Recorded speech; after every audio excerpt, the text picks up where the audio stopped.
सो है गाइस, कैसे आप सब लोग? आई होप कि आप सब अच्छे होंगे। सो गाइस, मैं हूं एजेस और आपके लिए लेकर आया हूं मैं एक और fresh video. So fresh video में इस बार मेरे पास भी बहुत अलग बाइक है और अब अलग बाइक से आपने पहले देखी होगी RS की वीडियो। सो अब RS की वीडियो के बाद मैं आपके लिए लाया हूँ उसके छोटे ब्रदर यानी कि N160 की वीडियो। N फैमिली में सबसे छोटी बाइक है और सबसे कम सीसी की बाइक जो है वो यही है। मैं जो हूँ इसका आपको पूरा रिव्यू करके दिखाने वाला हूँ। आपको ये भी बताने वाला हूँ कि ये बाइक या फिर RS या फिर आपको डोमिनार चाहिए या फिर N250 चाहिए, F250 चाहिए। सो आप ये सारी बाइक जो है वो 10 to 15,000 के प्राइस बजट में कैसे ले सकते हैं और कैसे ले जा सकते हैं अपने घर इस दिवाली। सो इस दिवाली अब सोचना नहीं पड़ेगा कि गाइज़ मेरे पास इतना कैश नहीं है कि मैं ऑन रोड प्राइस पे करके अपनी बाइक ले जाऊँ। आपको इस बार बिल्कुल भी घबराने की ज़रूरत नहीं है। लास्ट तक वीडियो देखना, मैं आपको सब कुछ बता दूंगा कि 10 to 15,000 में आप कोई भी बाइक N250 हो, F250 हो, डोमिनार हो, RS हो या फिर आपकी कोई भी बाइक ले लें, कंप्यूटर सेगमेंट की बाइक ले लें, आप उसको अपने घर कैसे ले सकते हैं 10 to 15,000 के स्मॉल बजट में। सो इस वीडियो को लास्ट तक देखते रहना, लाइक शेयर और सब्सक्राइब करना मत भूलना। तो वीडियो करते हैं स्टार्ट। सो अब मैं बताने वाला हूँ इस बाइक के यानी कि N160 के प्रोज एंड कॉन्स, जो कि अपनी पल्सर फैमिली में सबसे छोटी बाइक है। अब बहुत लोग कमेंट करके बोलेंगे कि गाइस सबसे छोटी बाइक जो है वो 150 पल्सर और 125 है, लेकिन बहुत लोग ये नहीं जानते कि N फैमिली में सबसे छोटी बाइक जो है वो N160 ही है। सो मैं इस टाइम N फैमिली की बात कर रहा हूँ, जिसमें आपकी N250 F250 आती है और सबसे छोटी बाइक आती है आपकी ये वाली यानी कि पल्सर N160। सो आज मैं बताने वाला हूँ इसके सारे फीचर्स। तो सबसे पहले ये अपनी इंडिया की पहली बाइक है जिसमें आपको डुअल चैनल ABS 160cc की सेगमेंट में मिलता है। सो ये सबसे पहली बाइक है। आप अगर एक बार भेड़ चाल में चलोगे तो बहुत लोग आपको ये बोलेंगे कि पल्सर 150 ले लो, 180 ले लो इसी की प्राइस में, लेकिन वो बाइक्स जो हैं वो बहुत ज़्यादा ओल्ड हो चुकी हैं और इतना ज़्यादा देखने में आजकल न्यू और गुड लुकिंग नहीं है जितनी कि ये है।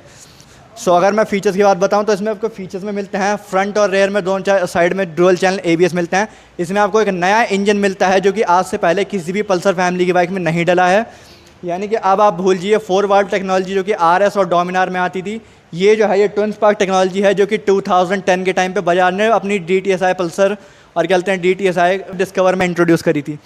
सो इस इंजन में ये अलग बात है, इस इंजन की ये बात है कि ये जो है काफ़ी हैप्पी रेविंग है। मतलब आप में से बहुत लोग अगर RS या फिर NS160 या फिर RS200 जो है वो चला चुके हैं, सो आपको ये बात ज़रूर पता होगा कि जब वो सारी बाइक्स आइडल पे होती हैं तब वो उन सब बाइक्स में कितने ज़्यादा वाइब्रेशन आते हैं। तो थोड़ा सा भी इसको थ्रॉटल करते हैं तो उसमें 100 km/h की स्पीड के बाद कितनी ज़्यादा वाइब्रेशन आ जाती है, बहुत ज़्यादा वाइब्रेशन और नॉइज़ भी आती है।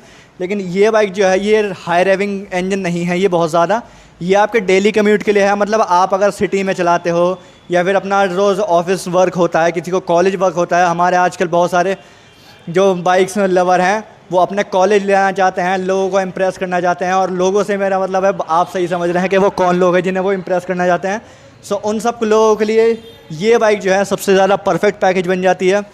सो सेकंड प्रोज की बात बताता हूँ मैं इसको, तो इसमें ये है आपकी मेनिसिंग लुक्स। मतलब ऐसी लुकिंग पल्सर आज से पहले कभी भी नहीं बनी है और शायद आने वाले टाइम में कभी बनेगी भी नहीं। और अगर मैं इसको ऑन करके आपको दिखाऊँ तो ये है आपकी पासिंग लाइट जो कि बहुत ही ज़्यादा ब्राइट है। आप देख सकते हैं कि कितनी ज़्यादा ब्राइट है। आपको इसके साथ कोई भी ऑक्सिलरी लाइट्स लगाने की ज़रूरत नहीं पड़ेगी, ये बात मैं कह सकता हूँ। और अब अगर मैं इसको थोड़ा सा मीटर की तरफ आपको लेके चलूँ सो इसमें जो है आपको थोड़ी बहुत RS की याद ज़रूर आएगी। और अगर मैं इसको बंद करके एक बार आपके लिए चालू करूँ सो ये देखिए कंप्लीट स्वाइप जाता है जो कि देखने में बहुत ही ज़्यादा बढ़िया लगता है। और ये आपको काफ़ी कुछ RS की मीटर की तरह लग रहा होगा, तो आप सही सोच रहे हैं। ये जो है आपका पार्ट डिजिटल और पार्ट एनालॉग मीटर है। यहाँ पे आपको ये जो RPM गेज है ये है एनालॉग और ये जो इसका मीटर है ये आपका डिजिटल है। सो अगर मैं इसमें बात बताऊँ तो इसमें आपको गियर पोजीशन इंडिकेटर आता है, ओडोमीटर आता है, ट्रिप मीटर आता है, साइड स्टैंड इंडिकेटर आता है और साथ ही रेव लिमिट और ABS का साइन जो है वो भी इसमें आपको आता है। और अगर मैं आपको थोड़ा सा दिखाऊँ सो यहाँ पे भी आपको ABS की लाइट दिख रही होगी और कौन से गियर में गाड़ी है, न्यूट्रल में है, वो आपको दिख रहा होगा इस टाइम। साथ ही साथ इसमें आपको ऑयल लेवल, इंजन और बैटरी मेजरमेंट सब मिल जाएगा। अगर मैं इसमें डिपर मार के दिखाऊँ आपको सो लेफ़्ट से आपको लेफ़्ट और राइट से आपको राइट डिपर मिल जाएगा। और अगर मैं डिपर की बात कर ही रहा हूँ, बात बताऊँ इसके इंडिकेटर्स की, तो उसमें आपको हैलोजन इंडिकेटर्स मिलते हैं, लेकिन इसकी जो हेडलाइट, LED DRS और जो टेल लाइट है वो इसमें आपको जो है वो LED मिलती है। बाकी इसके सारे जितने भी इंडिकेटर्स हैं उसमें आपको हैलोजन मिलते हैं। सो ये थोड़ा सा मेरे को कॉस्ट कटिंग लगा। अगर N250 की तरह इसमें भी आपको LED इंडिकेटर्स दे देते सो ये बहुत ही बढ़िया पैकेज बन जाती। सो फिलहाल हर बाइक में आपको हर चीज़ नहीं मिलती, हर बाइक की कुछ ना कुछ प्रोज एंड कॉन्स होती ज़रूर हैं।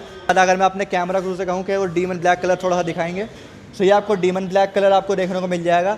यहाँ पे इसके टैंक पे श्राउड्स आपको मिल जाएंगे जो कि काफ़ी आगे तक एक्सटेंड होते हैं। मतलब लिटरली फ्रंट सस्पेंशन में सिर्फ इतना एक आधी उंगली का गैप है इसमें। श्राउड्स जो है काफ़ी अंदर तक डीप कट हैं, सो आपको कटिंग में कोई दिक्कत नहीं आने वाली है। और अगर मैं बात बताऊँ अब इसके इंजन की, सो इसमें आपको मिलता है 160 सीसी का लिक्विड कूल्ड इंजन, जो कि आपकी बनाता है 16 HP की पावर, 14 Nm का टॉर्क, जो कि आप बहुत सारे लोग मेरे को कमेंट करके ये भी बोलेंगे गाइस NS 160 जो है वो इससे ज़्यादा पावरफुल है। इस बाइक के हिसाब से फिर भी बहुत ज़्यादा है, क्योंकि ये डेली कम्यूट के लिए बनाई गई है। NS 160 जो है उसमें ज़्यादा पावर आती है कंपेयरिंग टू दिस, और वो सेम प्राइस पे भी आती है। लेकिन आप अपने आप से पूछ के बताइए कि क्या NS 160 का देना आपको बोरिंग और ओल्ड नहीं लगने लगा है? अगर लगने लगा है तो इस वीडियो को लाइक ज़रूर करना। सो इसका जो है वो बहुत ही ज़्यादा फ्रेश डिज़ाइन है। अगर मैं इंजन की तरफ आपको लेके चलूँ तो ये आपका जो है 2010 के टाइम पे डिस्कवर और बजाज ने निकाला था DTSI इंजन, जो कि ट्विन स्पार्क टेक्नोलॉजी के साथ आया था। मतलब इसमें आपको जो है वो 4 वाल्व ट्रिपल स्पार्क टेक्नोलॉजी नहीं मिलती है, इसमें आपको ट्विन स्पार्क और 2 वाल्व पर सिलेंडर के हिसाब से टेक्नोलॉजी है ये, जो कि डेली कम्यूट के हिसाब से काफ़ी ज़्यादा स्मूथ और पेपी परफॉर्मेंस देती है आपको। और अब अगर मैं बात कर लूँ उसके और फीचर्स की, तो इसमें आपको आगे प्रोजेक्टर हेडलाइट मिलती है, जो कि LED प्रोजेक्टर हेडलाइट है। और अगर मैं आपको रेयर की बात बताऊँ तो इसमें आपको रेयर में जो है वो काफ़ी कुछ N250 की तरह दिखेगी, लेकिन इसकी जो LED टेल लाइट है, ये मैं एक सेकंड आपको ऑन करके भी दिखाता हूँ। सो गाइस अभी इसकी बाइक की शायद बैटरी लो है, सो इसी वजह से इसकी जो रेयर टेल लाइट है और आगे की फ्रंट आपको जो हेडलाइट है वो ऑन नहीं हो रही है। तो ये क्रिस्टल LED टेल लाइट है, ये कितनी देखने में कितनी ज़्यादा बढ़िया लगती है रात के टाइम खासकर, क्योंकि रात के टाइम जो है वो इसकी अलग ही लुक आती है। मतलब एक तरह से कह सकते हैं आप डार्क नाइट लुक इसे दिया गया है।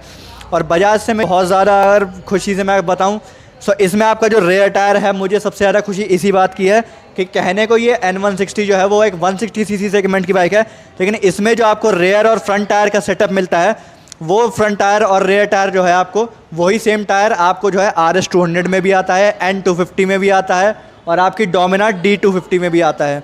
सो अगर मैं इसके रेयर टायर से शुरुआत करूँ, सो इसमें आपको एक टायर हागर मिलता है, अगर आप चाहो तो इसे हटा भी सकते हो, लेकिन फॉर योर प्रोटेक्शन आप इसे रखो। साथ में इसमें आपको मिलता है रेयर में डिस्क ब्रेक मिलता है, और इसमें आपको डुअल चैनल ABS मिलता है साथ ही में। और इसके अगर मैं टायर सेक्शन की अगर मैं बात बताऊं, तो इसमें आपको मिलता है 130/70/R17 टायर, और जो कि MRF के टायर है इसमें आपको मिलते हैं। अगर आप चाहो तो अपने प्रेफरेंस के हिसाब से अलग अलग टायर्स वाली बाइक्स यहाँ पर खड़ी हुई हैं, वो आप कोई भी ले सकते हो। इसका जो अगला टायर आता है, ये भी आपको MRF का नाइलो ग्रिप ज़ैपर ही आता है। इसका जो अगला टायर है वो 100/80/R17 है, मतलब 17 इंच के इसमें आपको जो टायर्स मिलते हैं। और 100 सेक्शन का आपको फ्रंट टायर मिलता है, 130 सेक्शन का आपको रेयर टायर मिलता है।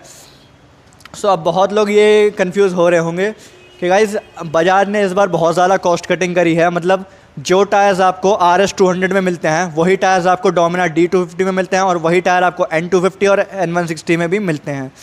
सो अब अगर मैं इसके माइलेज की बात बताऊँ, सो ये एक डेली कम्यूट के लिए बनाई गई बाइक है। ये फ्री रेविंग इंजन है इसका, सो आपको मिड रेंज और लो एंड में कोई भी दिक्कत नहीं आने वाली है। हाँ, टॉप एंड थोड़ा सा लैकिंग है, क्योंकि ये जो है 4 वाल्व पर सिलेंडर वाली टेक्नोलॉजी नहीं है, ये ट्विन वाल्व पर सिलेंडर वाली टेक्नोलॉजी है, जो कि आपकी पुरानी 2010 की डिस्कवर और बजाज ने पल्सर में लॉन्च करी थी। तो माइलेज इसमें आपको जो है वो 45 to 50 का आपको जो है वो सिटी के अंदर मिल जाएगा। अगर आप हाईवे पे जाते हैं तो आपको 50 to 55 kmpl का भी माइलेज मिल जाएगा इसमें ज़रूर। सो अब बात आ जाती है सबसे मेन।